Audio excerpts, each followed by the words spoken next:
Hello, my name is Adam Murray and welcome to Extra Time. Please hit the like button and subscribe to our channel for all our future content.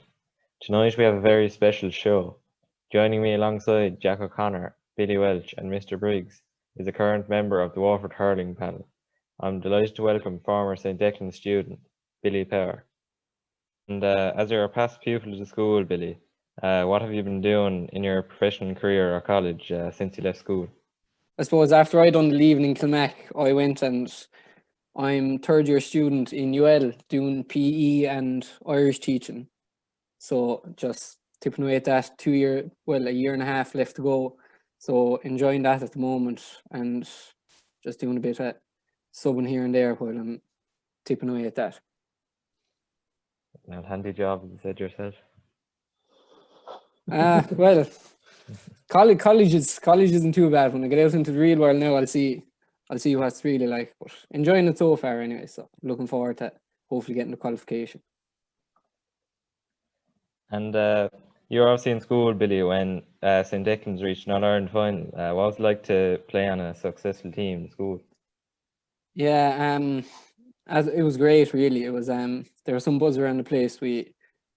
I suppose I was in third year when we got to the All Ireland final, so I was kind of out on my own with all the older lads, but I really enjoyed it, even the training over Christmas, and it was something to look forward to. A great buzz around the place, especially since we probably wouldn't be recognised as a proper hurling school, and that was kind of as well to put us on the map and known around the county and outside the county as well as a GAA school, and that we can produce players of a high standard.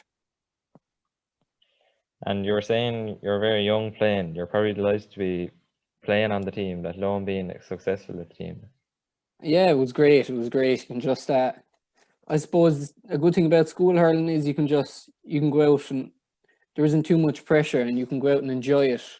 It's kind of like, I could compare it to the Fitzgibbon team up in UL. You can hurl with people from different counties in college, and it would be the same with school. You can hurl with people from different clubs and people from different grades. So you can learn as well, and you learn from the older players and management.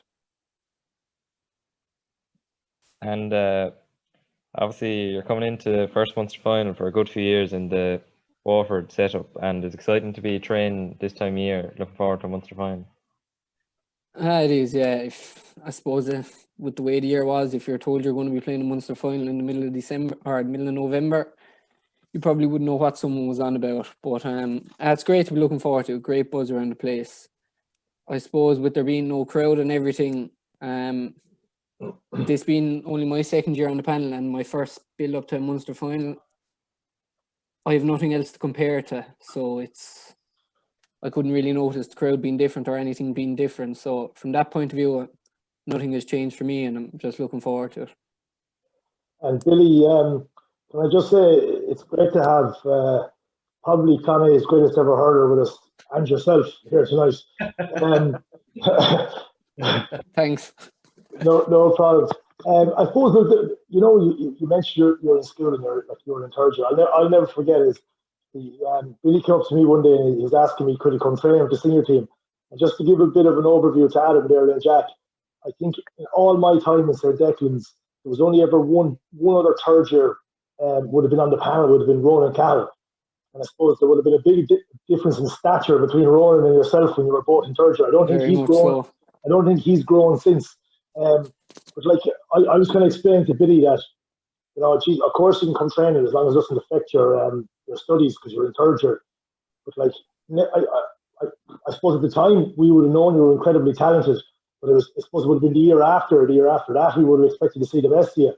And I remember there, myself and Billy and Brian Murray, I can't remember was it someone got injured or someone wasn't available for a game, and we were discussing about who were going to play cornerback. I just said to myself, right, Billy Power, put him in cornerback. I think Billy Welsh, you probably had a look on your face going, what? But yeah, I did.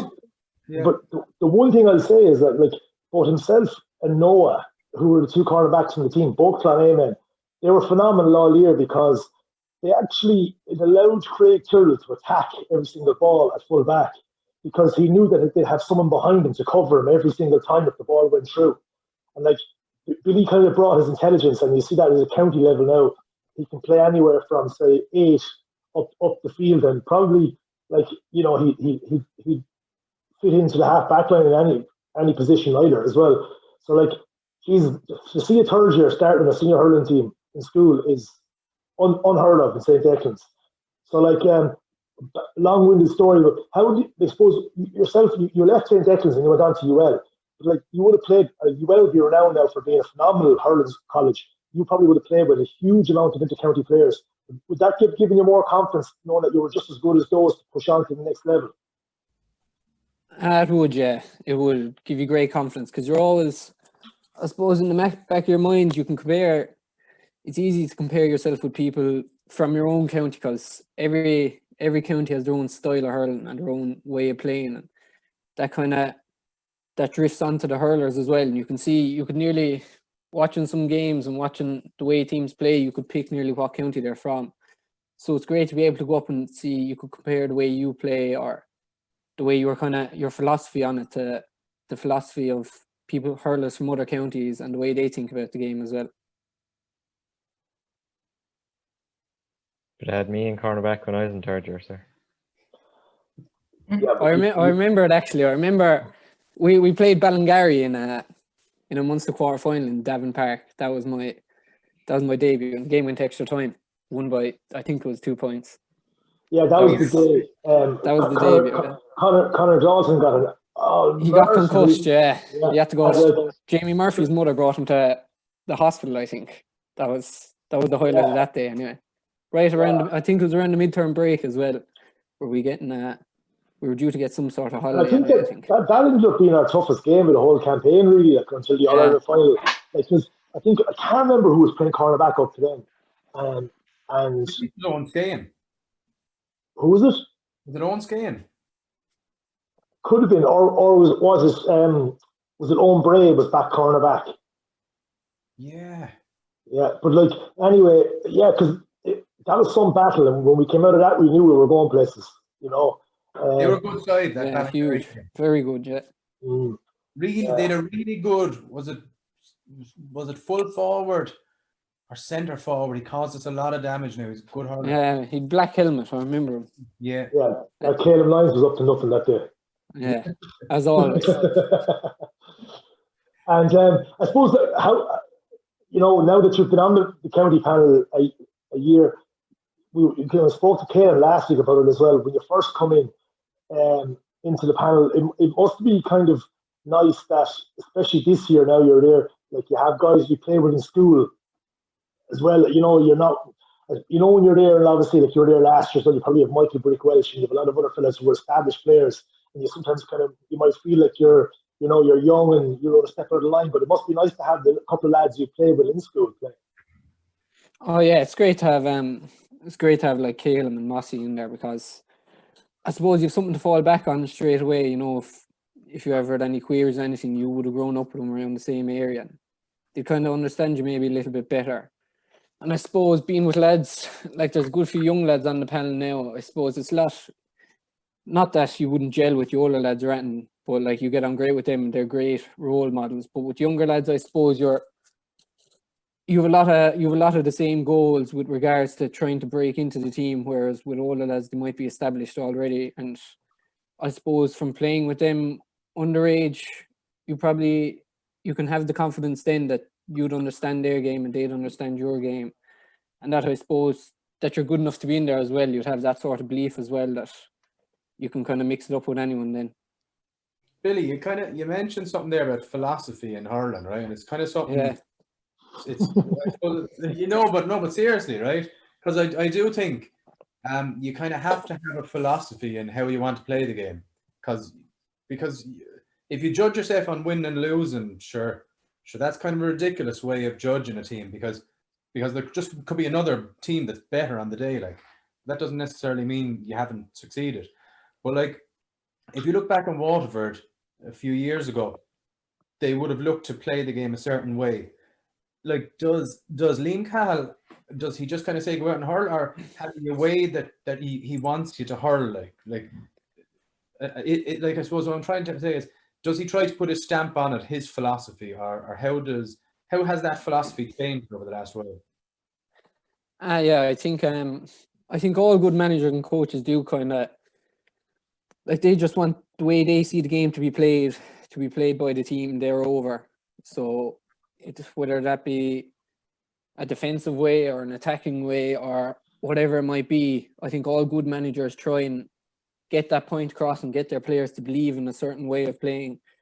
Like all teams do have a style of playing, even like the great Kilkenny team of the noughties or whatever. People might say they didn't have tactics, but they had a way of playing and they all believed in that and they all rode in behind it. And I suppose success kind of came with that. Success would follow performance full of belief and kind of sticking to the plan and just focusing on yourself, really. And like, if you had to describe, say, like, first of all, your philosophy, and then even if you could, I don't know if you even know, but even Liam Call's philosophy, like what are they? Yeah, I suppose it's I suppose you'd kind of, after being in with the panel, you'd be after buying into the way Liam and I suppose Mikey Beavens would try and get their points across and try and coach you in a certain way. I'd be after buying into the way kind of they just want us to play kind of based around, I know it sounds simple, but it'd be all just kind of based around great and just nailing the basics 100%. Because if you do think about it, if you ever see kind of montages on YouTube or whatever, a lot of the fancy skills that will be done in those sort of clips would be all from kind of club games and that sort of thing. Whereas if you wanted to go onto YouTube and look at maybe someone pinging a ball 40 yards into a man running, we'll say into a corner or whatever in on goal, we'll say a lot of people wouldn't notice that they're the sort of skills that are the most important and probably the hardest to execute. So even just kind of basing it around them and trying to get them 100%. Be about with the inter-county difference between the county train and the club train. What's the difference? Is it? Yeah. Yeah. Is that with Racormac or Clonea or both or? Clonea. Yeah, I suppose there really wouldn't be too much of a difference, we'd say, around the way kind of lads would apply themselves. But I suppose it's just the small little things with regards to preparation and we'll say after training, the small little things you might do. I think Tony O'Gregan used to hurl for Galway. I think he's sports psychologist with Limerick. He said inter-county players usually spend around 39 hours of the week either training or doing something that is focused towards their inter-county career. So I suppose from that point of view, you would put a lot more time towards inter-county. That's not to say now that club players aren't committed, and a lot of club players would prepare for training and for matches in the exact same way that inter-county players might, but they just probably wouldn't have the same support network as inter-county players would. And do you think like the speed of the train or the pace or the physicality, like would you notice a lot of a difference when you first start training, say, compared to now? You would, yeah. It's just kind of, I'd say a word you could use to sum up the difference between inter-county and club training would just be intensity. Inter-county training, everything is just done. You try to do everything at 100%, no matter what you're doing or what you're trying to apply. That would be one of the main differences between inter-county and club. And Billy, like, I mean, look, I love both. I love both hurling and I love football. And you kind of touched on there, you've Racormac and Clonea. Like, I suppose you're at a young age now where you can play both and through the season. But do you think that, you know, guys who play football are at a slight disadvantage to you guys who are just hurling throughout the year all the time? Well, I suppose at the inter-county level. Like as in, we say, club footballers playing inter-county hurling? Yeah. Do I think there's a disadvantage? I wouldn't think there. I think if you look at it, if you kind of put a spin on it, there could be some advantages to it with the way, like, intercounty, the two, hurling and football, are so alike, but they are so different at the same time with regards to kind of on-field play. But you can see that some football kind of tactics are drifting into hurling, if you like to call them that. But both games are evolving the whole time. I do think there are benefits from one to the other with regards to the way you play and positional sense. They can kind of drift over. So I would see advantages with playing, say, club football and intercounty hurling. Do you think it's important that like more players kind of, suppose, commit themselves to playing both codes and, you know, not in the easy way up, but kind of just focusing on one and not kind of helping out their club in that sense? Yeah, I suppose it's like that kind of goes to tradition as well. Like if you have players from football areas, with Waterford being a traditional hurling county, there are still players from traditional football areas where they would prefer hurling, but I suppose they feel that it is a duty to kind of represent your community and your parish, and just not to leave them down and give everything for the football as well. But then on the other side of it, you have players who are from hurling areas, and hurling is all they've ever known. And if they did throw their hand at football, it could nearly disrupt, not like as if that people in the club wouldn't want it, but their love for hurling would it wouldn't dwindle, but they wouldn't want it to kind of go away, I suppose, and lose that tradition. And like, I know from afar it looks to me like it's a strange situation where, I suppose, look, in Abbeyside and Ballynacourty are the one club, so we can marry the two, but because we usually have the same manager over both. But like Rathcormac and Clonmel are basically two separate clubs. So, like, I mean, is that awkward throughout the year? Now, obviously, the split season makes it a lot easier, but in any other year, like, do both clubs work together very well in that part of the county? Yeah, they do. But in fairness, they do now. The two managers are great to communicate and work together. And as well, I suppose, since we've been senior, I'd say nearly suits a dual club better, because you have the one board running both fixtures, whereas when we were intermediate hurling, you would have had the Eastern board running the hurling fixtures and then the county board running the football fixtures. So we could maybe have 3 weeks of hurling and then 1 week of football thrown in the middle of it. Whereas now, when it's both, we know that the two of them will be separate and the two of them can get adequate time. I suppose with regards to them being two separate clubs, you do have your advantages there as well. If some lads do just want to concentrate on hurling, there is no pressure to tog out for a football match or play a football match maybe when they might have a hurling match coming up in a few weeks' time. And vice versa as well. If lads want to concentrate on football, they don't have to tog out for hurling and kind of commit to that when they don't really want it. They can just focus on what they want. I suppose as well within both clubs, we do have a kind of very young median age of around maybe 24 or 5, and the majority of lads would play both, be it they play both senior or they play junior in one and senior in the other. So when there's players involved, a lot of players can commit to both, and it kind of works itself out then that way. And you were saying, because the build up to your first kind of Munster Final, you wouldn't really know any different. But do you think this year, with not having a crowd at matches, do you think it's kind of less pressure on you before a match, or less nerves kind of that go with that? Yeah, I suppose it probably would. Like I saying again, I don't have anything to compare it to, but like you would be thinking in the back of your head, what would it be like if Declan and End Hurlers was full, or driving through the town on a bus, lads banging at the side of the bus and that sort of thing, walking into the dressing room. Maybe sometimes you would think that it might add a little bit of pressure with seeing the occasion could kind of get to you, really, I suppose. Or would you prefer to be playing in front of the big crowd, like, or soaking in the atmosphere?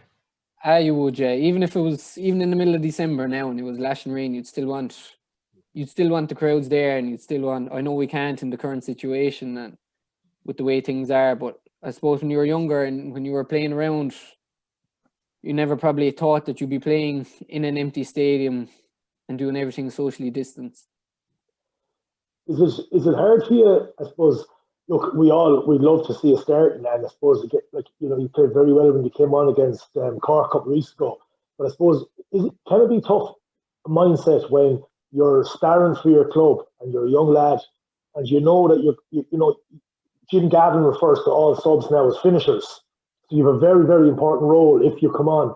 But is it hard to kind of readjust yourself that you have to do all the same things as all the other players do, but knowing that, you're probably going to get maybe 15, 20 minutes today, as opposed to, say, starring for Agorm or starring for Clare, in which you can often be the whole man and you go into Waterford then and it's slightly different. Yeah, I suppose, look, when you want to play, you kind of want a jersey number between 1 and 15, and if you don't get that and you're not disappointed, you probably shouldn't be in the setup, because that's what everyone aims for. With regards to not getting probably a starting jersey, and then if I didn't get it and you do then get game time, or even if you don't get game time, I suppose you still have to row in behind everyone else, and everyone is aiming for the same thing. Look, if we won All Ireland this year and I didn't play another minute, I'd still snap your hand off with that offer. Like. And can it still be difficult when if you're coming into a match, say 20 minutes to go, and everyone else is hopping off the turf, but you're still kind of cold, or you're not into it yet? Can it be difficult to be coming on at that stage? Yeah, it can be. Yeah, if you do leave it get you. I suppose again, that way I kind of think that comes from kind of a mental aspect. If you're coming onto a game, you nearly have to play every ball in the game that's before you as well. So you'd have to be watching the game thoroughly, looking at what your man is, the area you could probably be coming on in, what the possible markers you could have. And I suppose then that could get you to kind of a level mentally, whereas you're primed and ready to come on with whatever, 10, 20, 15 minutes to go.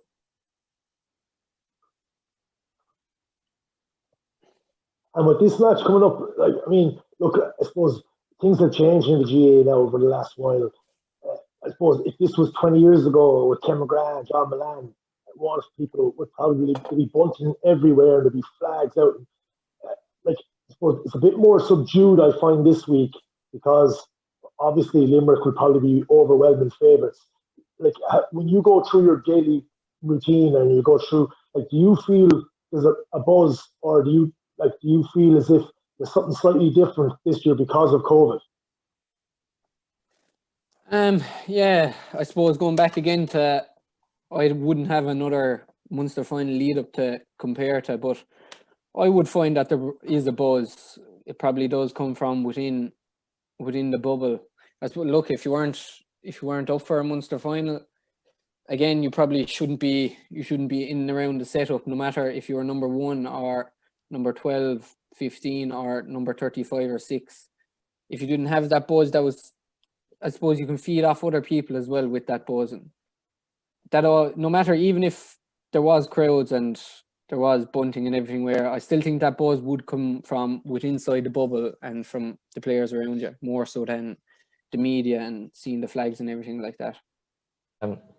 You're saying it's a lot different with COVID and all this year, but have you enjoyed getting back with the lads in the last few weeks and experiencing a different type of championship? I have, yeah. It's great. It gives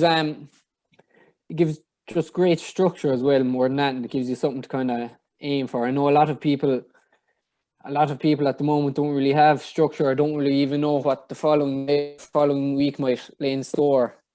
At least I know what days I'm going to be training and everything like that. And you were just hoping that the game on the weekends kind of gives everyone kind of a structure, even something to look forward to from the Monday they wake up, and they can kind of plan their week around it and get through the lockdown then together with the help of the hurling and the football.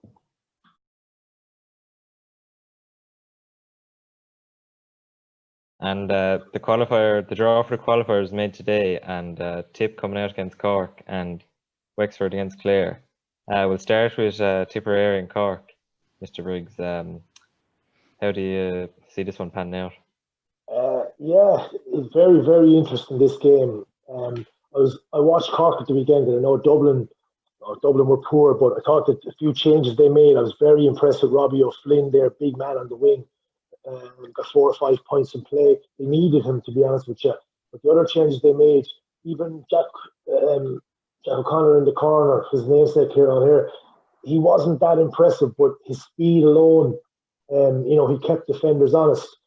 I have a small sneaking feeling here that Cork are going to take Tipperary this weekend. I would never in a million years thought I would have said that a few weeks ago. But after seeing Tip last weekend, I'm not sure that their problems can be solved in a week or two. And unless Bonamar is back, unless Dan McCormack is back fit, and a few more, Bubbles is definitely not going to be fit. You give him 6 months maybe. But yeah, I kind of have a feeling that Cork are going to win this. And do you think, Billy, that Cork getting an extra match under their belt after they lost in the Munster Championship, think that'll help them coming into this weekend? Well, yeah, probably, because I don't think it's the fact of the extra game or anything. It's just the fact that they can get things right, because they were they were poor against Waterford now. No structure whatsoever. And I suppose that the thing that's often leveled back at Cork, and rightly so, they were flaky, I thought, a few of them against Waterford. Whereas in the last game against Dublin, there seemed to be a freshness about some of them. Fellas that wanted to take on their man and just wanted to get on dirty ball. But I'll tell you, I think Tip's problems are huge. I think there's a lot of miles on their clock. I think their top hurlers are the wrong side of 30. I think they've no pace in the forward line. They never had pace in the forward line, but they had wrists.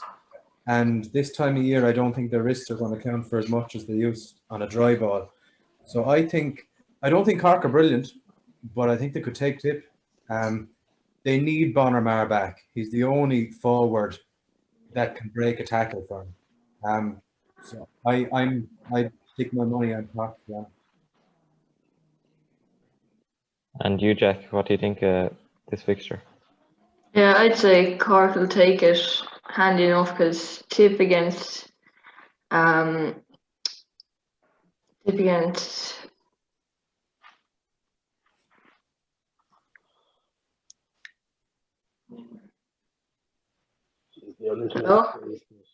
Yeah, can you? Oh, sorry.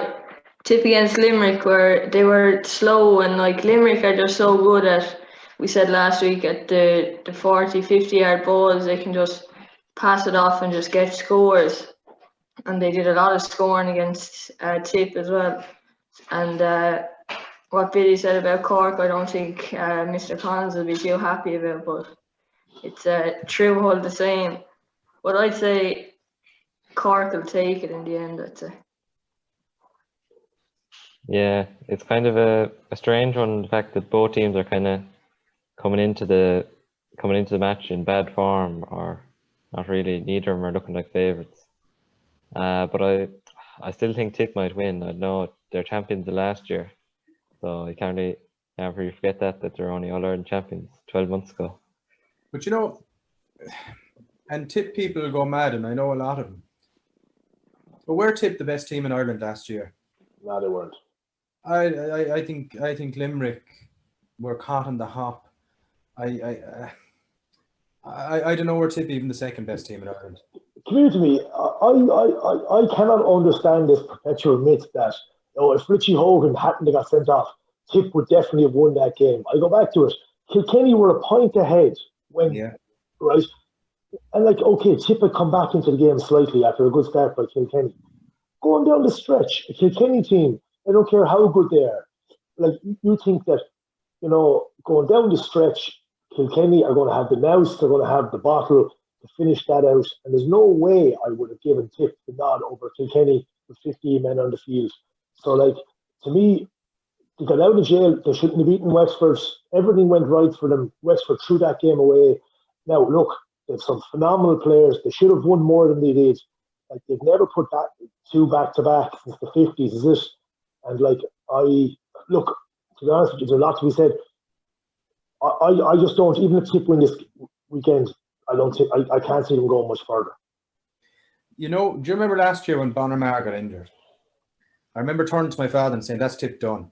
I said, they've no forward to break a tackle. And I kind of stood by that. But as you said, they were blessed against Wexford.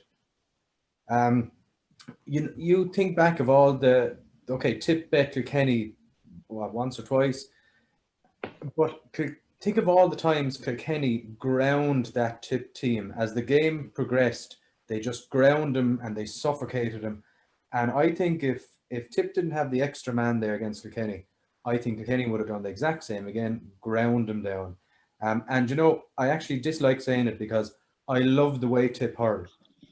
But I just felt Kilkenny would have ground them down that day if they were 15-15. Definitely. And moving on to Wexford and Clare, then, do you think Wexford will be very fired up after last day, after not showing a good performance, and Dave Fitzgerald obviously being very animated after Mr. Briggs? I think there's so many layers to this game. It's fantastic. This is what I love about the GA. First of all, Davey's the kind of fella that, because it's Clare, he will want to win this even more than he usually would want to win. So that's it. He doesn't, himself and Lowen don't get on. That's well documented. Like, I'd say he was shocked at the performance Wexford. Like we said already, coming into the championship, Wexford have been going well. They were the first county to have their county final played off. Okay, some of them played a bit of football, but the vast majority of them had a lot of training behind them. The one thing I know about Davy, though, is that there is no way, you see, like last week and week before, there is no way he's going to allow Tony Kelly to travel around that field unopposed. Like, he's going to have one, if not two lads, because he knows that if you stop Tony Kelly, you stop Clare. And I actually fancy Wexford to blitz Clare this weekend. I just think they're going to tear into them. I don't fancy Clare at all. I think that, a bit like Billy was saying earlier, I think their forwards are kind of watery enough ever since he took out Duggan and took out John Conlon out of there. Far too over-reliant on one player. So, to me, I would absolutely be shocked if Wexford are comprehensive winners in this game. Would you agree with him, Billy? Yeah. Shane, you every year, for the last 10 years, I'm always saying, Clare, come. And I'm fed up of them at this stage. And this is the one year that I kind of, usually I'd say, they have the hurlers if they just put it together. This year, I don't even think they have the hurlers. I look at their forward line. They're meek. There's 4 forwards there that they wouldn't really put fear into any backline. Wexford, I was really disappointed with them the last time, but Wexford have good hurlers. I think the Tip Cork game could be a really good hurling game.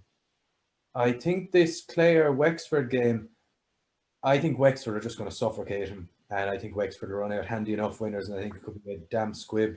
I think there'll be a lot of hype going into it with Lowen and Davy, and I think it will peter out fairly handy in favour of Wexford. How do you see this going, Jack? Yeah, I'd say Wexford will take it as well, I'd say, because Davy will want it even more. He was nearly in tears after last week's game. Yeah, and Clare only bet Laois, no disrespect to Laois, but they're probably not up the top level of teams. They only bet by a point. So I'll have to go Wexford to win as well. And you could just imagine Kelly covering acres of ground in an effort to get space. And I'd say Davy's going to have more men filtered back, and I'd say you could see Tony Kelly going back to his own half back line in an effort to try to pick up some ball and get some space. And that's not where you want Kelly. Do you think they'll put a man on him, just following him all over the field? You think they will? Yeah. I don't. I think they filter back so many men that there's going to be someone close to him anyway by default. Yeah, well, look, they're lucky. I suppose if you're looking at it depends on which way you approach it, but like Wexford, Guy O'Keefe is probably one of the fastest men you'll find in any hurling field as well.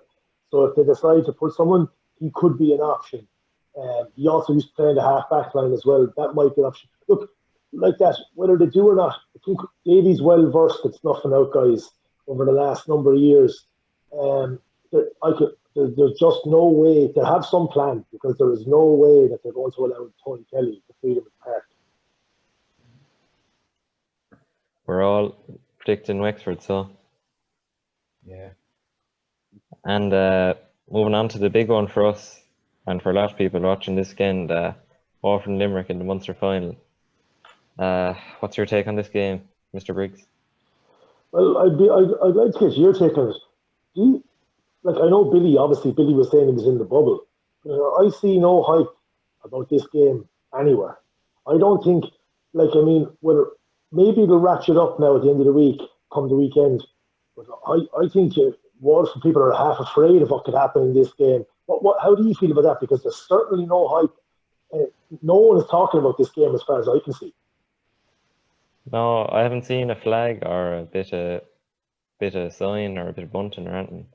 But I think people are more they're kind of expecting Limerick to win with what we've seen they can do, and they're kind of not hopeless, but they're not very confident going into the weekend.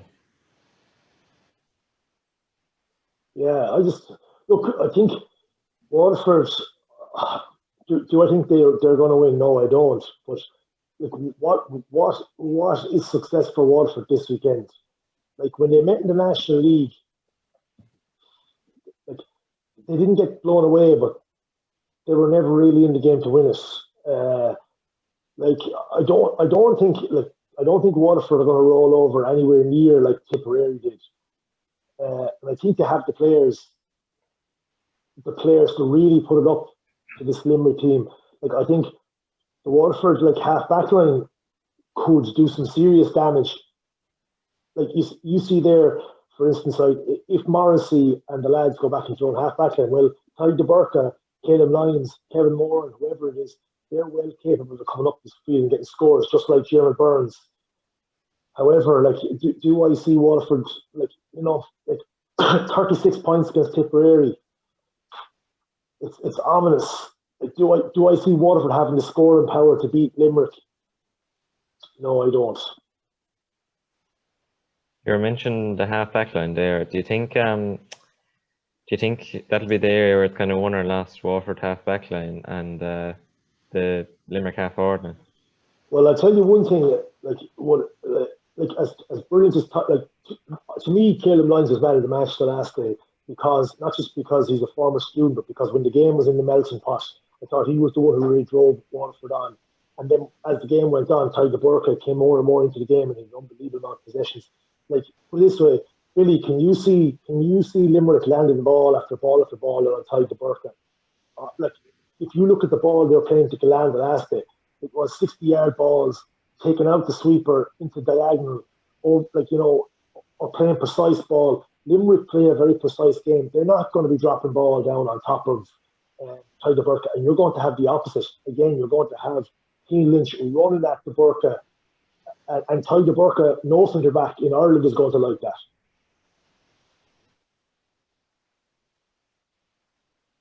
And we saw Kyle Hayes going back wing back last week. Do you think Waterford will have to prepare for that kind of structure that Limerick are setting up, or do you think they'll go with their normal team? That's me. Yeah. No, I think it'd be counterproductive now for Waterford to start changing around their team. They haven't played enough games to be that cute, and plus I don't see that they need to. In a ideal world, I could definitely see someone like Neil Montgomery playing the weekend, but he'd been injured, and it all depends on what he's gotten done over the last couple of weeks. Simply because he's big, he's strong, he's quick. He kind of mirrors exactly what Limerick do. Kyle Hayes, yeah, he was good against Tip, but was he awesome? You know, he's a good hurler, but like, look what Caleb Lyons did, look what Tyler DeBurka did. It's just size. And like, you know, when you look at Waterford in the previous game, you know, Limerick's half back line is monstrous. You've got Kyle Haythink, he's 6'4". You've Jimmy Burns on the other side, he's 6'4", and you've got Hannon who can assist back in the pocket. He's 6'2" or 3". So like, you know, but like, would you be surprised to see Kyle Hayes go back centre forward? I probably wouldn't this weekend. I'd actually love to see Kyle Hayes stay wing back for our sake. I don't think he does a job there, but he's not as effective. I don't feel anyway he's as effective back there as he would be at centre forward. Like he breaks a tackle at centre forward. He opens up, like, it's like when he breaks a tackle, it's like the sea parts in front of him. It puts a bit of fear in an opposition. He can't do that from wing back. I think Mr. Collins was thinking he was about 6'7" or something there last week. I don't know about that now. Well, they get bigger every week the more they win by 20-something odd points. But yeah, what do you think, Jack? Yeah, I'd say it'll be Limerick that, I hate to say it, but I'd say it'll be Limerick that'll take it, because they're just, I'd say they're the best team in the county at this stage, in the county and the country at this stage. With the amount of points that they score in each game is just silly, like, and I don't think Waterford will be able to handle them unless Caleb Lyons pulls 15 points out of the bag. But like, I think the midfield battle is going to be huge here. Like Jamie Barron was phenomenal again against Cork. You know, coming off the shoulder, at pace. But like Limerick at the moment have probably the top 3 performing midfielders in the country in William O'Donoghue, Darragh Donovan, and Keane Lynch. They can play any one of the 3 there. And they need minding going the other way as well. That middle third is going to be massive. Like, you know, can Galan score on limited ball? Yes. Can Desi Hutchinson? He's a class hurler, but it's his first real year into county hurling. And you know, when you look at what Limerick have in their full back line, I still think Harry Nash can be got at, but in fairness, Morrissey's been doing a great job, and they're probably the best cornerback in the country at the moment in the other corner. So it's a big if for me. I really hope so. You'd love to see the Waterford are going to need goals to win this, because they're not going to outpoint Limerick. Well, do you know the way you've been on about battles, right? Okay, so let's say man for man. You look at the Limerick team, you look at the Waterford team. You know, by the way, I think Waterford, they're a team in progress. I think they're progressing well. I just hope they don't get a hammer, because if they're within 5-6 points of Limerick with a good performance, well, I think that's a good thing. Like, but you take it man for man. I can't see the Waterford half forward line making many inroads at all against that Limerick half back line. Same at midfield. But the way hurling's gone now anyway, there's not too many man on man battles except in the full back line and your full forward line versus your full back line. So let's just take the middle third as not even matchups, but just as one group against the other. Like Limerick have a system of play. They've ball winners. They come out of a lot of rucks. Like a Hegarty, he's brilliant to come out of a ruck. Keane Lynch, and then they just start spraying this ball all over the place. I just think they can do things that other teams can't do. So you're really praying for them to have an off day and for you to play out of your skin, because I think all things being equal, I think Limerick are 10 points the better team than anyone else in the country, all things being equal. But it's funny you say, like, they have an off day. I counted 1-4 from the bench scored by Limerick players last 2 weeks ago. Like, Flanagan got the goal, okay, 4-2 at the end, but 1-4. And you're saying, right, like, I saw your man against Kenny last year, say, you know. Like, I saw your man David Dempsey in the Limerick County Final score 2 of the best goals I've ever seen in hurling, and he can barely get a look in. Like, their bench is just phenomenal. Like, and they don't seem to have a problem. You know, I've seen numerous times last year where Jimmy Burns got taken off. Like, they don't have a problem. Like, put it this way, could you, if he was having a terrible game, could you see Waterford taking off Tiger Burke? No, never. You know, and like it's just, again, look, I go back to it. It was the same in 2002 when we played Tipperary in that Munster Final. But like, and Tip had this awesome team, but like, and Waterford just to go out and play. There's no pressure on Waterford, I don't feel, in this game. They can go and play because nobody, I can guarantee you, maybe Adam Murray there, he's very optimistic about Waterford teams, but nobody else, I would say, hardly in the country is going to tip Waterford to win this game. Yeah, I don't really see Limerick having any kind of place where Waterford could exploit or really take advantage of them. So I know I've been called for sitting on the fence before now, but I'm going to have to say Limerick this again now. What do you know? What do they have to do to win? You know, like, let's just say you're the manager. You're going in. Where do you take on Limerick? What do you do? Yeah, that's yeah. Well, first of all, you have to meet their physical prowess. But like, I suppose, look, you see Cork against Waterford there. They hit like 6 and 7 wides in a row, but then I saw them against Dublin last weekend, and all those scores were going over the bar. So look, you know, some days teams can have an off day, especially in poor conditions, which maybe on Sunday it could be wide after wide after wide building up. But like, I go back to this, like, they've just been so efficient at scoring. And then when their system out there in the middle of the field is not working, they work the ball in. So they're more than capable of working the ball in from 30, 40 yards to get guaranteed scores. And like, it's just, I agree with you. I actually genuinely think that if they get this right, this Limerick team could be one of the greatest ever hurling teams.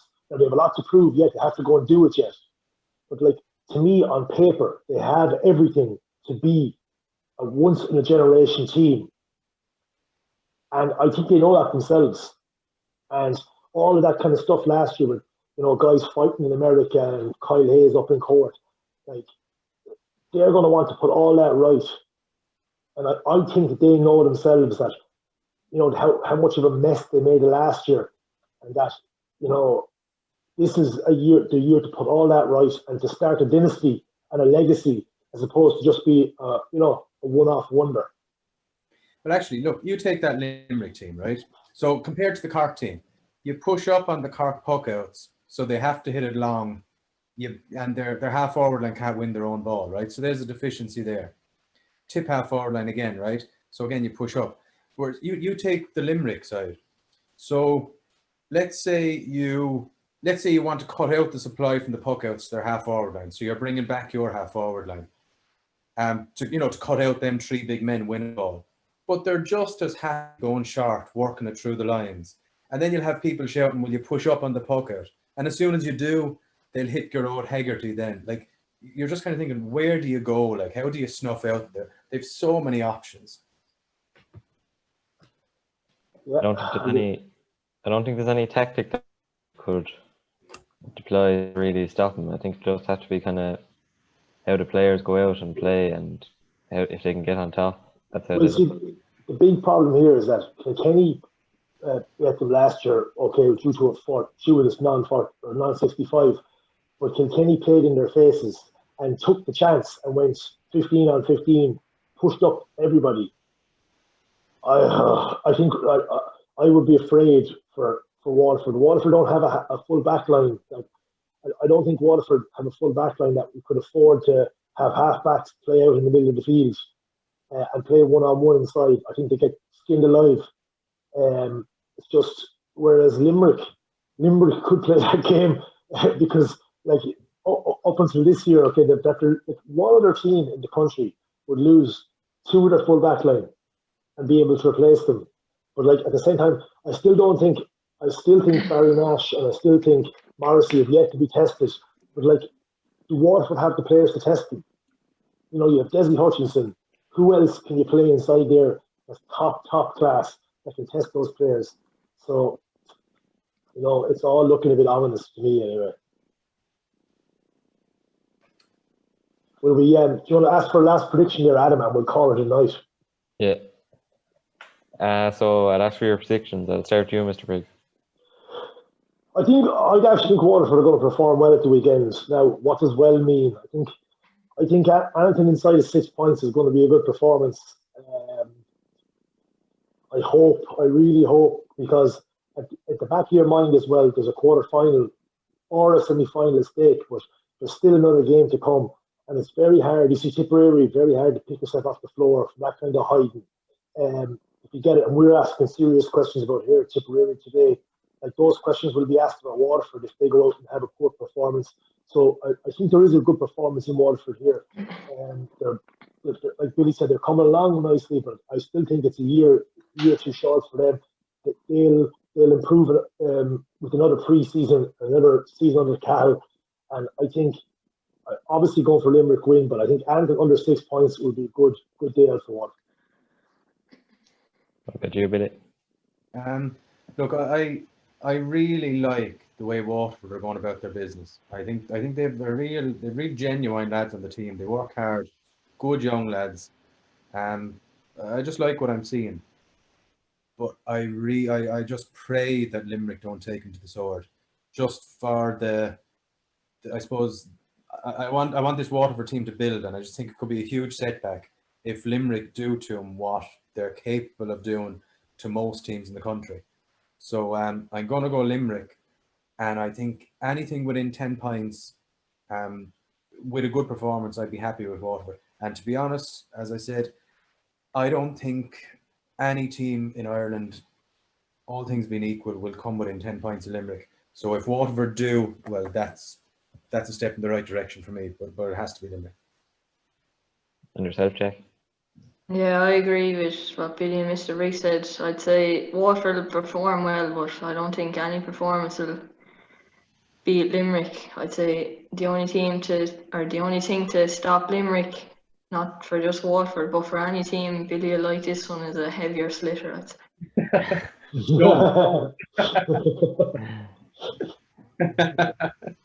Go on, Adam, give us your final prediction then. Well, I'll have to say Limerick to win, but I think the only way Waterford can really have a chance of staying close or even win would be to just get stuck into them and just match them like out in the field. Not any tactics they would be able to do it, just like how they play individually, how they play as a team. So I'm calling Limerick win, but I'm optimistic as always. Go Hey, on. do you know what I was thinking was it today actually? I was chatting to the father. We just kind of made a kind of a, I don't know, like a mental note. The amount of contested aerial balls in this year's hurling championship has been less, I'd say, than any other championship. Yeah, well, that's because teams are moving the ball much better now. They're not apart from They're too Cork. good. Yeah. Apart from Cork, who are absolutely brainless, but they're dropping ball down top of the sweeper. You know, that's what we were saying probably last week. The sweeper, when Jeff was here, like the sweeper's been null and void, and it will be null and void for good teams because they just move the ball so much better. And it's great to see, but it kind of comes back to what you were saying. I see it in football there. The last thing we want to do is get lateral with the ball, you know, because it's taking out all the goal chances. But look, as long as people play sweepers in front of full back lines, unfortunately, people are just going to take their scores from out the field, and you can rack up 3 or 4 points very quickly in the time that you can hit in 10 balls, try and get a goal. Yeah. No, like teams are better off now trying their luck from 100 yards, to be honest. A huge thanks to all my guests tonight, especially Billy. I think I speak for all of us when I say we can't wait for Sunday and having Waterford back in the Munster Final. Also this week we'll have Waterford hurler Kieran Curran and Waterford Camogie captain Niamh Rocket to preview their upcoming All-Ireland quarter-final against Tipperary. So please tune in for that. A huge weekend for the Daisha is ahead. Please hit the like button and subscribe to our channel once again, and we'll see you soon in extra time.